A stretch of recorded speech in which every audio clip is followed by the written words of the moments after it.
வணக்கம். இன்றைய முக்கிய செய்திகள். இவங்க மக்கள் பணியில் இருக்க தகுதியற்றவர்கள். அமைச்சர் ராஜகண்ணப்பனுக்கு அதிரடி வார்னிங். ஆட்சியில் பங்கு குறித்து பிரேமலதா பதிலடி.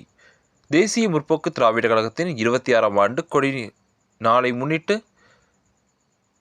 சென்னையில் இன்று தேமுதிக பொதுச் செயலர் பிரேமலதா விஜயகாந்த் செய்தியாளர்களை சந்தித்தார். அப்போது அவர் பேசியது, மக்களுக்காக தொடங்கப்பட்ட தேமுதிக கேப்டன் விஜயகாந்தின் வழியில் இன்று 26 ஆண்டு வெற்றிகரமாக அடியெடுத்து வைக்கிறது என பெருமிதத்துடன் தெரிவித்துக் கொள்கிறேன். தொடர்ந்து பேசிய அவர், திமுக கூட்டணி ஆட்சியில் பங்கு குறித்து விவாதம் கிளப்பியுள்ள நிலையில் தமிழகத்தில் கூட்டணி ஆட்சி என்பது காலத்தின் கட்டாயம், அதை யாராலும் தடுக்க முடியாது என தனது நிலைப்பாட்டை திட்டவட்டமாக தெரிவித்தார். மேலும் அமைச்சர் ராஜகண்ணப்பன் அண்மையில் பேசிய கருத்துக்கள் கடும் கண்டனம் தெரிவித்த பிரேமலதா, அமைச்சர்கள் கண்ணியத்துடன் பேச வேண்டும் எனவும் அரசு அதிகாரிகளை மதிக்க தெரியாதவர்கள் மக்கள் மத்தியில் இருக்க தகுதியற்றவர்கள் என்றும் கூறினார்.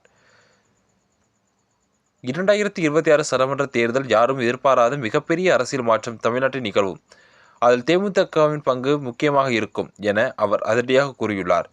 பிரேமலதாவின் இந்த சீற்றம் அரசியல் வட்டாரத்தில் புதிய சலசலப்பை உருவாக்கியுள்ளது என்பது குறிப்பிடத்தக்கது.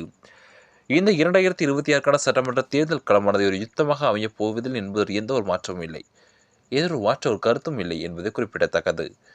இந்த 2026க்கான சட்டமன்ற தேர்தல் களம் யாருக்கு சாதகமாக அமையும் என்பதை தங்களுடைய கருத்துக்களை கமெண்ட் பாக்ஸில் பதிவிடுங்கள். நன்றி. மீண்டும் சந்திப்போம்.